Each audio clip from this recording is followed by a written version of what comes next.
Hello guys, இன்னைக்கு நம்ம வீடியோவில் பார்த்தீங்கன்னா நம்ம எங்கே போகிறோன்னா திருநீர்மலை போயிட்டுருக்கோம். ஹாய் சொல்லுங்க. ஹாய் ஹாய் ஹாய் சொல்லிட்டீங்களா? ஹாய் பாட்டி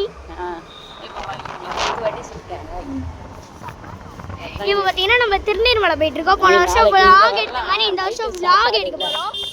வாங்க எங்கள் அக்கா அக்கா அக்கா சரி நம்ம சாரி.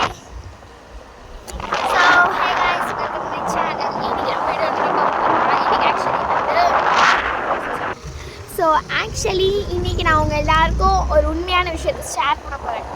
ஸோ அதை காமிக்கவும் போகிறேன். அதுக்கான ஒரு பெரிய vlog தான் இது. ஸோ ஒரு 1 year before நாங்கள் வந்து திருநீர்மலை வந்து போயிருந்தோம்.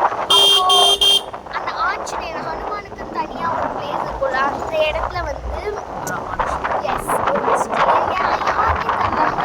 2 மாடு இருந்துச்சு.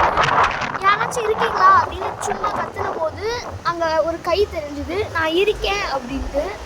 அது எங்களுக்கு ரொம்பவே பயம் எடுத்துச்சு. நாங்கள் வந்து சொன்னாங்க அது மாடுன்னு பார்த்தா மாடுன்னெல்லாம் வேறு சைடில் வந்துச்சு. சரி எங்களுக்கு பயங்கர பயமாயிடுச்சு. அந்த கை தெரிஞ்சுது, ஆனால் நல்லா நான் இருக்கேன் அப்படின்ட்டு.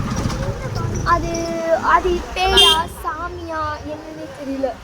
அப்படியே அது ஒரு ஒளி மாதிரி இருந்துச்சு. அங்கே ஒரு உருவம், ஒரு ஷேடோ மாதிரி. அது ரொம்பவே ஒரு மாதிரி ஆயிடுச்சு. அதுலேருந்து நாங்கள் வந்து ஒரு வருஷத்துக்கு திருநீர்மலையே போகல.